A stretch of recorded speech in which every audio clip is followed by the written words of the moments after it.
Alahá, na nossa Parashá, Yaakov, ele se prepara para três coisas. Ele se prepara para rezar, ele reza detalhadamente, como já estudamos sobre isso na aula anterior. Aprendemos com Yaakov como rezar. Os nossos patriarcas, está escrito Ma'aseh Avot Siman Labanei.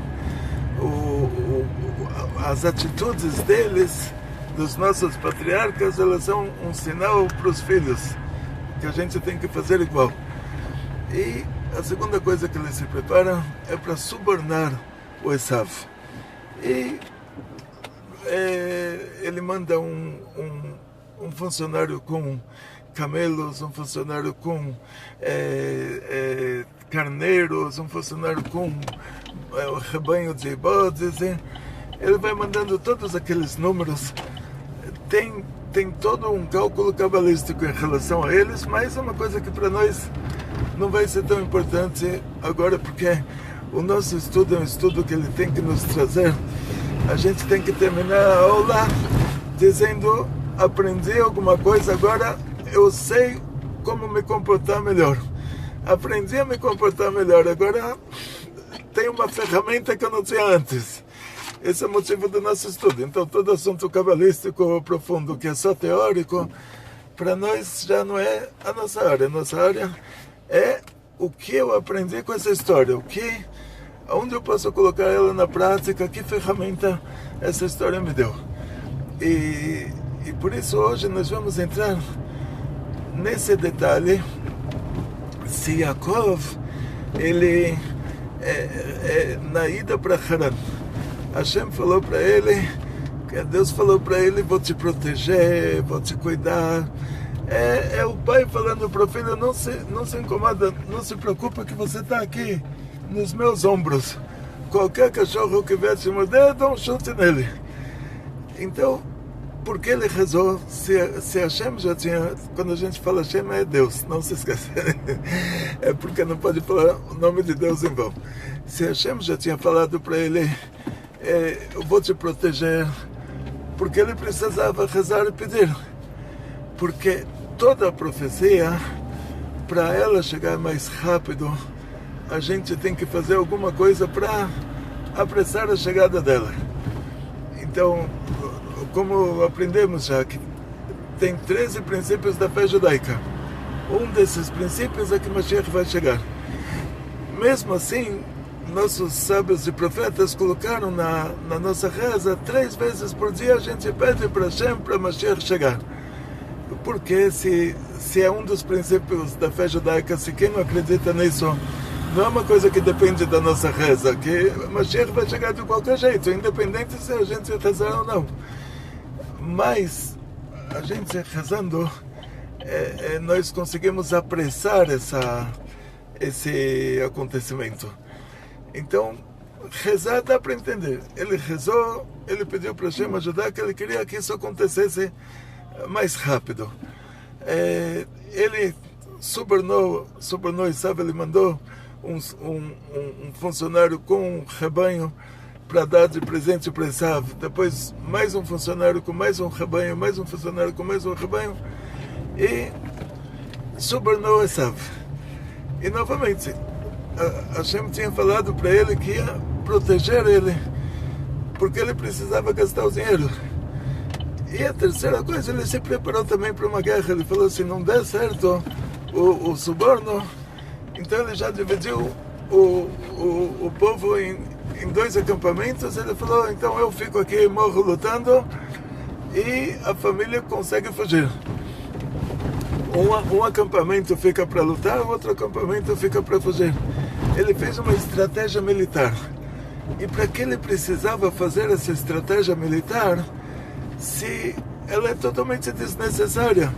Porque Deus falou para ele que ia proteger ele. Então, para que ele fazer essa estratégia militar? Então, para entender tudo isso, cada coisa aqui vai ter a explicação dela.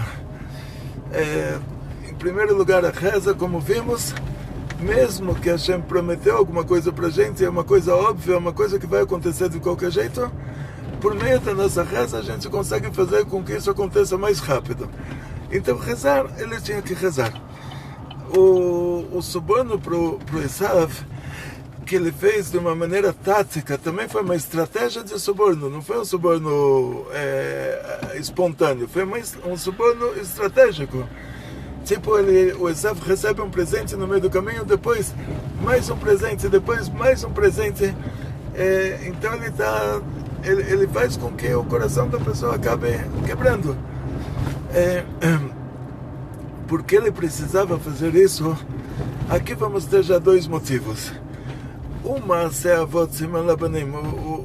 As atitudes dos nossos patriarcas são sinais para os seus filhos. Ou seja, o Avraham Avinu, nosso patriarca, ele desceu para o Egito sem nada. Ele saiu de lá com grandes riquezas. E por quê? Que Deus tinha falado para ele: olha, os seus filhos vão ser afligidos numa terra que não é deles, depois eles vão sair de lá com grandes riquezas. E o profeta, digo, para fazer com que a coisa descesse para esse mundo mais rápido, ele tinha que fazer um ato, Moshe Rabbeinu, Deus falou para ele: dá uma cajadada no rio. Ele falou: não posso, esse rio me salvou a vida, não posso ser ingrato. Então a Hashem falou para ele: então Arão tem que dar, alguém tem que dar a cajadada. Então fala para o seu irmão dar a cajadada, mas sem cajadada o negócio não acontece. Então o fato de Avraham Avinu ter descido para o Egito e saído de lá com grandes riquezas é como a cajadada que Arão deu no rio Nilos.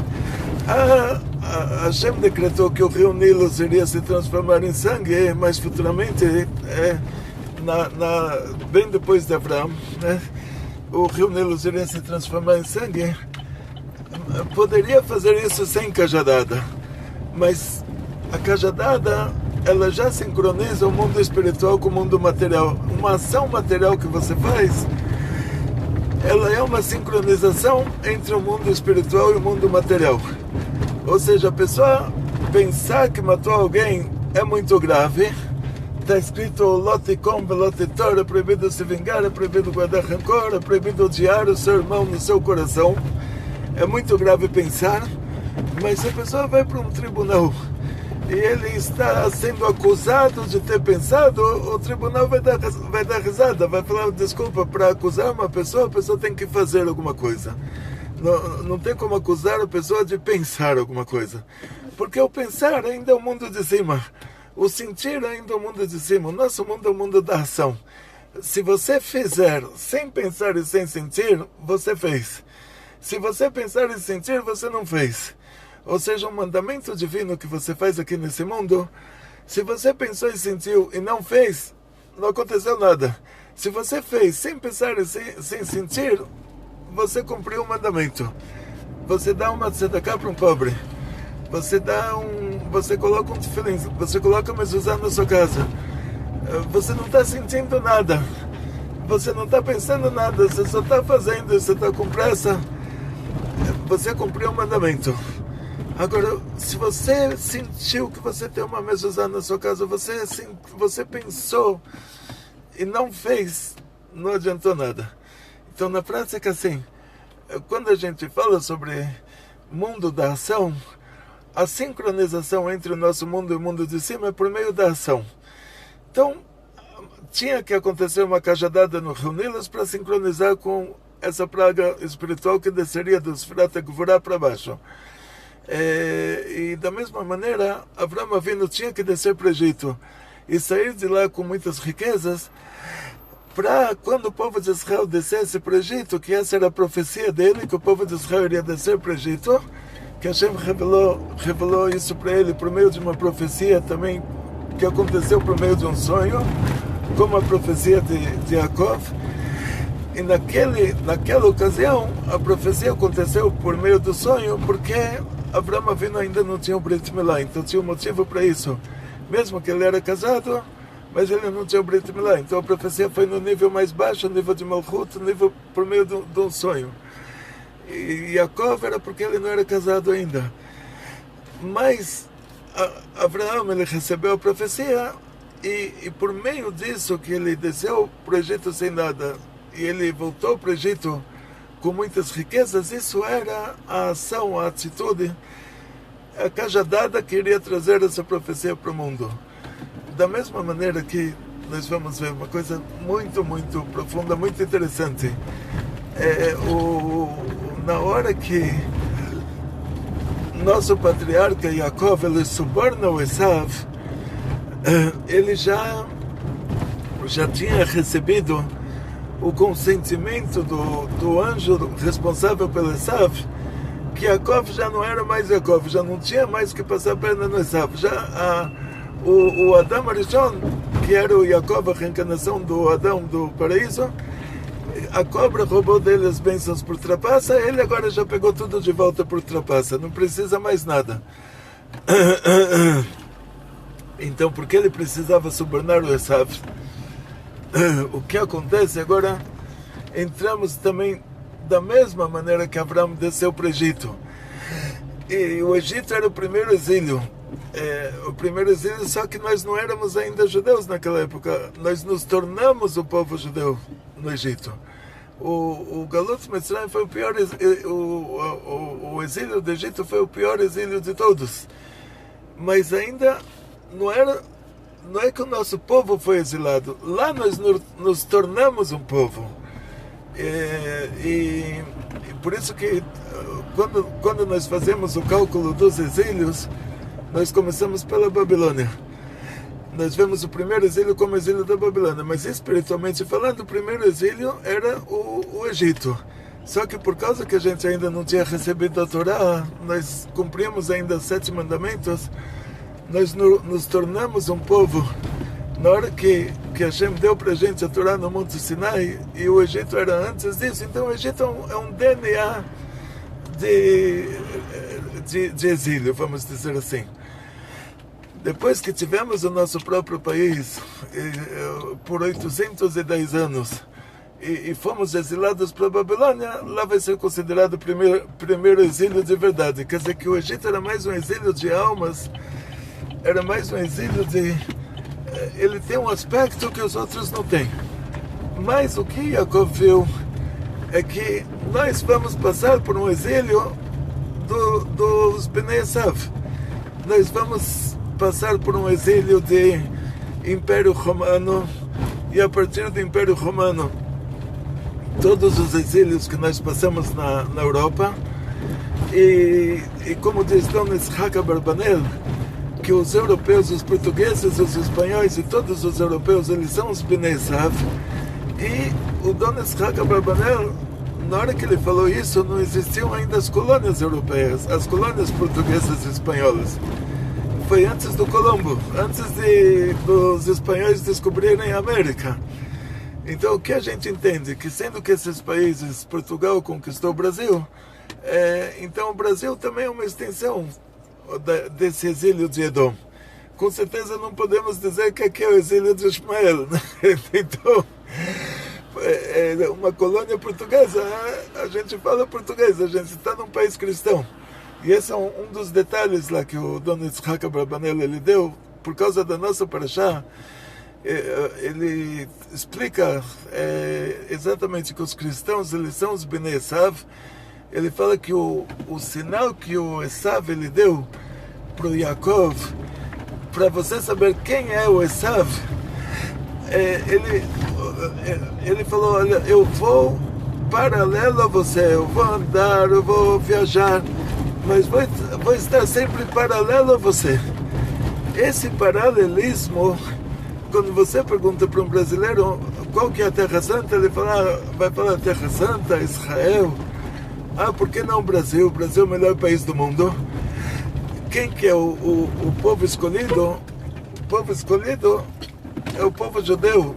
Então por que você não fala o povo brasileiro, o melhor povo do mundo? Então, por causa desses detalhes, esse paralelismo, quer dizer, eles estão paralelos a nós, eles nunca se encontram com nós. O Dom Yitzhak Abarbanel, ele falou que esse é o sinal do Esav. O Esav, ele é paralelo a nós. Ele é paralelo, mas ele nunca se encontra. E é isso que acontece aqui no nosso caso. O Yaakov, ele precisava fazer esse sinal de subornar o Esav, a tal ponto de que quando o Esav quis devolver tudo para ele falou para o Esav, não, fica para você o que é seu, porque eu tenho tudo. Quer dizer, isso não era meu, isso que eu te dei, eu já tenho tudo, eu já tenho o que eu preciso. Fica para você o que é seu. O que ele fez com isso? Ele já fez o sinal, o Maaseh Avot, a ação dos pais, Siman Labanim, que vai ser um sinal para os filhos. Quer dizer, ele subornou o Esav. Nesse mérito, a gente conseguiu passar pelos exílios na Europa, nos diversos países da Europa, de uma maneira que sempre os líderes judeus tiveram que dar um jeitinho lá com os governos europeus para, Deus me livre, uma vez o que aconteceu na Inquisição e nas Cruzadas poderia ter acontecido direto lá na Europa. E só não aconteceu direto porque os líderes judeus conseguiram subornar os líderes cristãos e deixaram os judeus morarem lá e não fizeram mal para as comunidades judaicas. Então esse sinal que Yaakov ele fez para nós, ele subornou Esav para que a gente pudesse passar pelo Esav sem que o Esav exterminasse a gente totalmente.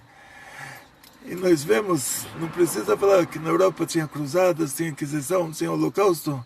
Em nenhum país árabe nunca teve isso. Quer dizer, no Galut Ismael, no Irã, nunca teve Holocausto, nunca teve cruzadas, Inquisição. Nos países do Oriente Médio, no Império Otomano, não sei, em todos os países árabes, que é o nosso outro exílio, o exílio do Ismael, não teve o que teve na Europa. Então tinha uma necessidade de subornar o Esav, senão a gente não teria como viver na Europa, senão não existiriam judeus europeus.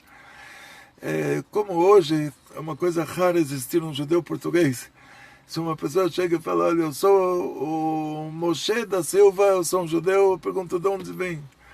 Se precisa fazer um casamento, eu pergunto de onde é sua mãe, de Portugal. Aí eu digo, Portugal não tinha comunidade judaica, já há 500 anos não tem comunidade judaica, não tem. Hoje é uma coisa rara existir um judeu português. Então eu preciso fazer um quebra-cabeça inteiro para descobrir se essa pessoa é judeu ou não, uma dor de cabeça. Agora, se ele vem de um país que tinha comunidade judaica, tipo Inglaterra, França, Polônia, Rússia, Alemanha, aí já facilita 99% do trabalho. Então, toda a Europa poderia ser, Deus me livre, inabitável para judeus, e Yaakov ele fez isso para Esav para garantir o nosso futuro, para que a gente pudesse morar na Europa, nos países europeus, nas colônias europeias, sem sermos exterminados lá. Deus me livre. O detalhe importante agora é assim, o Yaakov e Esav eles se encontram.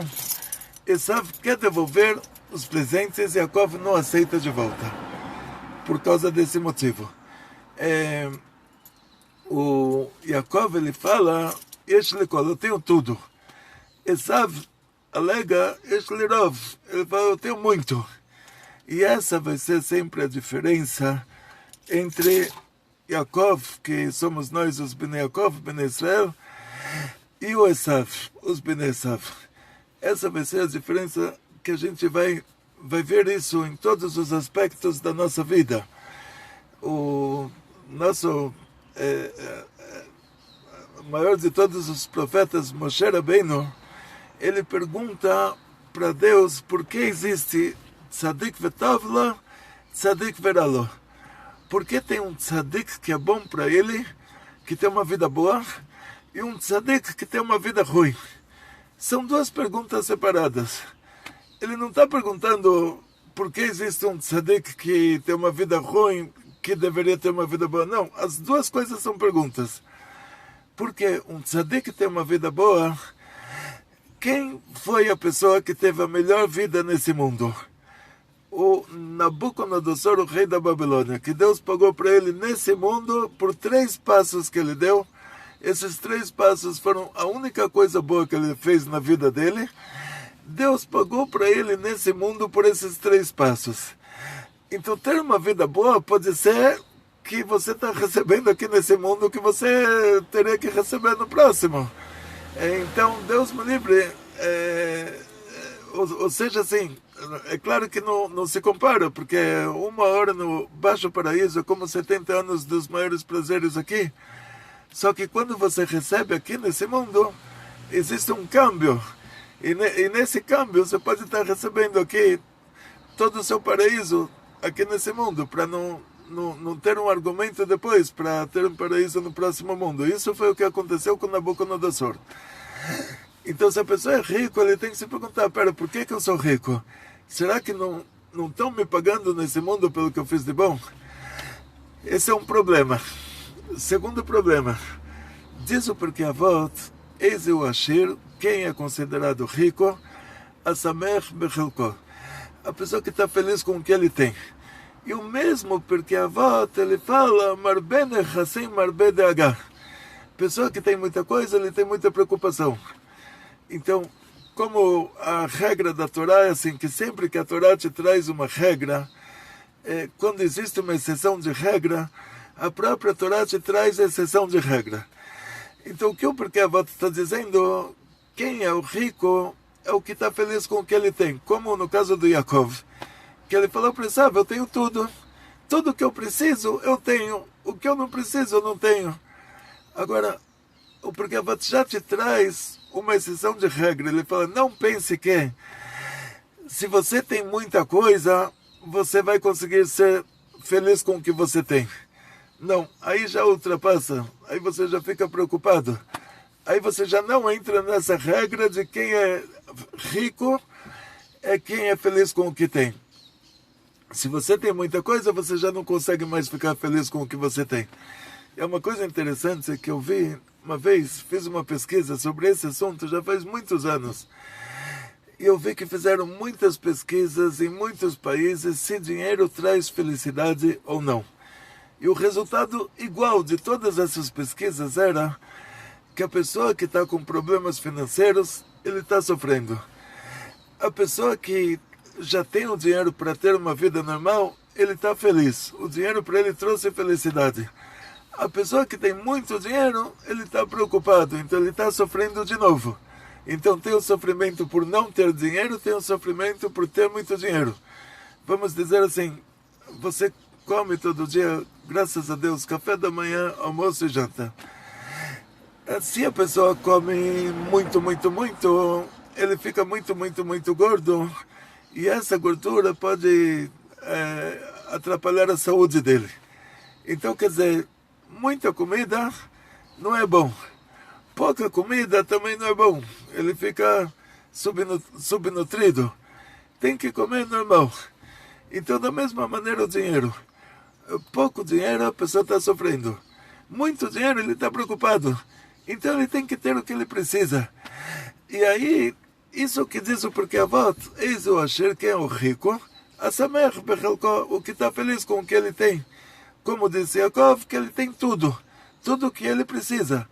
Então, uma pessoa precisa de menos, a outra pessoa precisa de mais.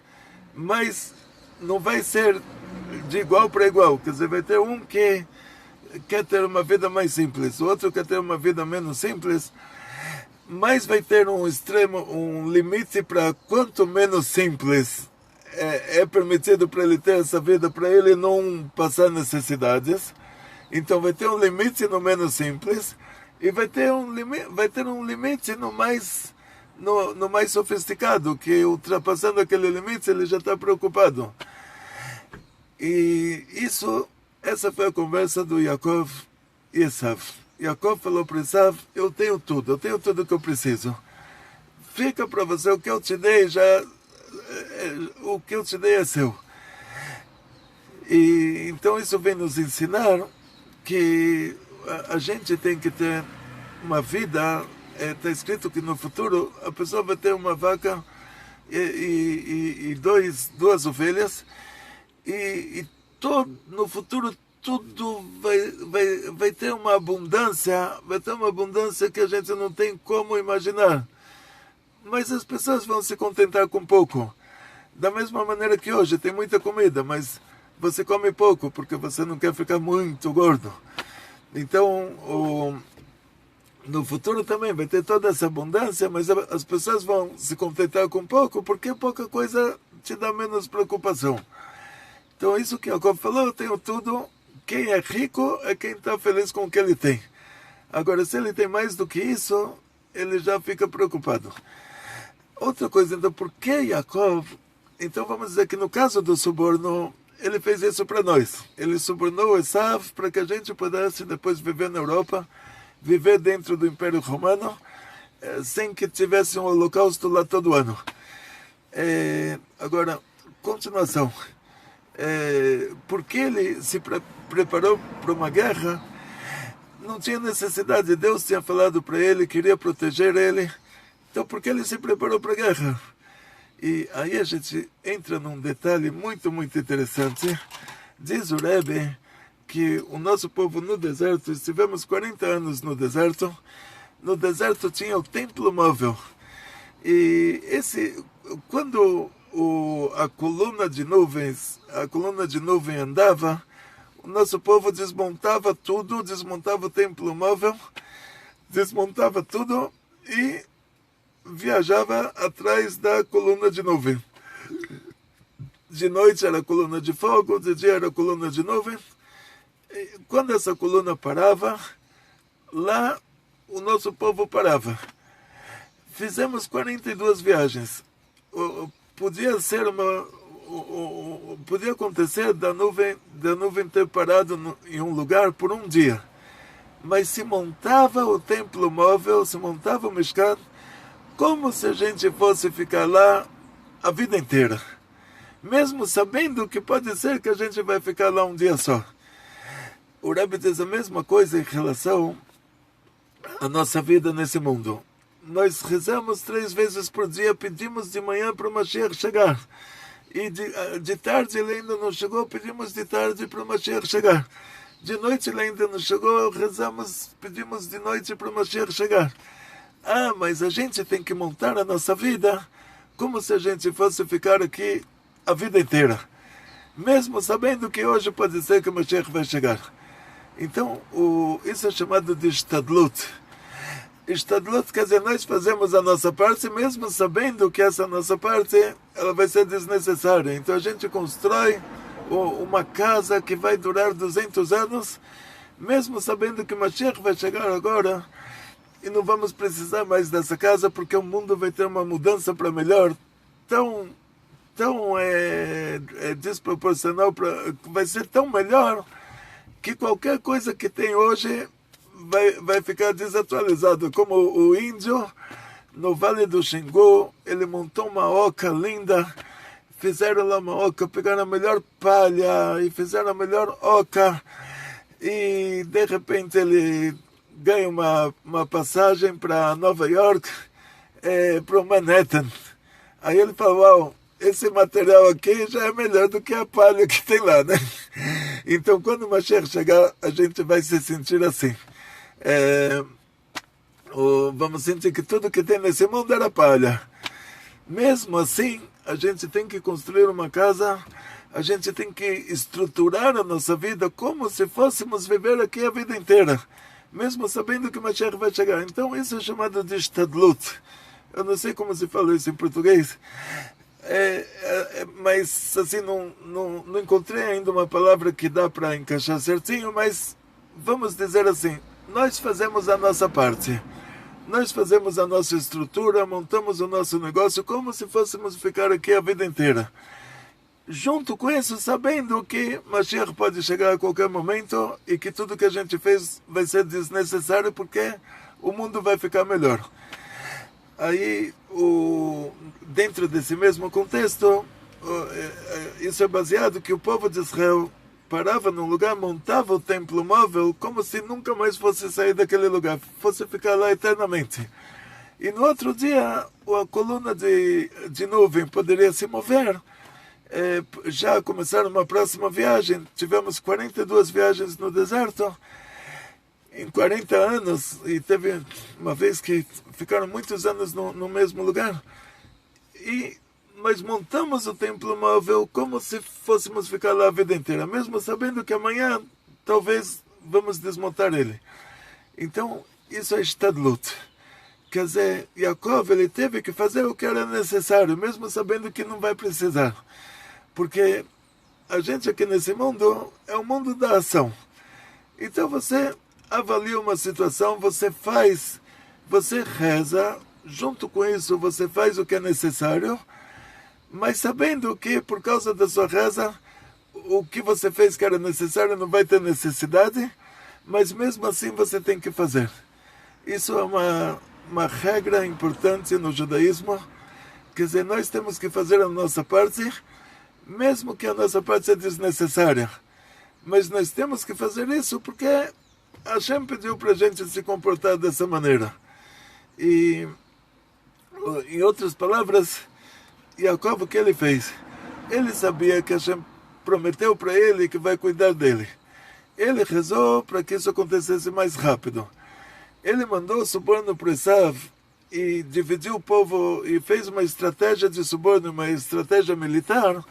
A estratégia de suborno, a gente chama isso em português de negociação, vamos dizer assim, tipo Irã e Estados Unidos.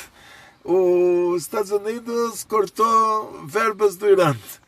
Agora eles pedem para o Irã, olha, você faz isso, eu te dou aquilo. É tipo, esse suborno é tipo, hoje em dia todos os países fazem isso. Tipo, os Estados Unidos, se alguém faz o que eles querem, aí eles dão um apoio financeiro para eles. Hoje o suborno ele já é uma coisa assim, ajuda americana para os países que precisam da ajuda americana. Isso é um grande suborno. Ou seja, esse suborno funciona dessa forma. Tipo, os países menos desenvolvidos precisam de um dinheiro de presente e a condição desse dinheiro é que eles não façam guerras, eles se comportem de uma maneira mais civilizada. Então, diremos assim, que Yaakov, o suborno ele precisava por dois motivos. Um motivo porque ele é o patriarca, ele é o DNA da nossa história. O que ele fez lá no passado, ele mexeu com o DNA do Esav. Então, quando nós chegamos na Europa, o nosso exílio dentro do Império Romano, quando nós nos tornamos parte do Império Romano, era a coisa mais normal. Os sábios de Israel terem que viajar para Roma, que os romanos são os Bnei Esav, são os descendentes do Esav, coisa mais comum. O Rabbi Shimon bar Yochai viajou para Roma para anular um decreto do Caesar. Os sábios de Israel, o Nahum Ish Gamzu, levou uma arca com ouro e pedras preciosas, foi para Roma para anular o decreto do Caesar. Quantas histórias que não tem dessas na nossa história, que os sábios de Israel viajam com dinheiro para Roma para dar um grande presente para o imperador, para fazer fazer as pazes. Então, isso, em outras palavras, isso é suborno, né? Ou seja, mas os Estados Unidos estão fazendo isso direto com Egito, Israel, Irã, eles fazem essas pressõezinhas. Então, isso nós vimos na nossa história, que se Yaakov não fizesse isso no DNA da história, se ele não desse esse suborno para Esav, a gente não conseguiria subornar os imperadores romanos depois. Então, por isso, na hora que o Esav quis devolver para ele, Yaakov não aceitou. Ele falou, se você me devolve agora, Deus me livre, não vai ter judeus do Rio Jordão para cá, só vai ter judeus entre os árabes, não vai ter judeus não iriam mais ter judeus europeus, quer dizer, Deus me livre. Então, isso foi uma mudança no DNA da coisa. Junto com isso é chamado também de Shtadlut. Ou seja, o fato dele ter dado o suborno é Shtadlut. Quer dizer, ele fez a parte dele. O fato de ele não ter aceito de volta, depois que o Esav já ficou amigo com ele, o Esav queria dar de volta, aí ele já está pensando em nós. Aí foi para que depois no futuro nós pudéssemos, os Bnei Esav já estão subornados, fosse mais fácil para a gente conseguir resolver problemas de decretos deles contra o nosso povo. Em outras palavras, nossa Parashá, ela nos ensina como nós devemos nos comportar na nossa vida. Ela nos dá as ferramentas de como nós devemos dirigir o nosso negócio, vamos dizer assim. Como nós devemos nos comportar. E o principal disso, vamos aprender com Yaakov. Yaakov, ele disse, eu tenho tudo o que eu preciso. Então, se você tem tudo o que você precisa, esse é o Asher, quem é o rico, Asamech Bechelko, que está feliz com o que ele tem. Então, vamos ser um Yaakov, não vamos ser um Esav. Então, fizeram muitas pesquisas em muitos países e não precisavam ter feito nenhuma dessas pesquisas se tivessem lido no Pirkei Avot que quem é o rico é a pessoa que está feliz com o que tem, e quando ele tem muita coisa, ele está preocupado, ele não consegue ser feliz com o que ele tem, porque a preocupação já ultrapassou. Então vamos ser felizes com o que temos, cada um de nós não precisa assim, ficar no desespero que ele quer ter alguma coisa que ele não tem. Aprender com Yaakov, sempre quem é rico, quem é feliz com o que tem. Atzlacha, Briut, Panasá Beshefa, muito sucesso, muita saúde, muito dinheiro, muitas felicidades, muita alegria. Kol Tov.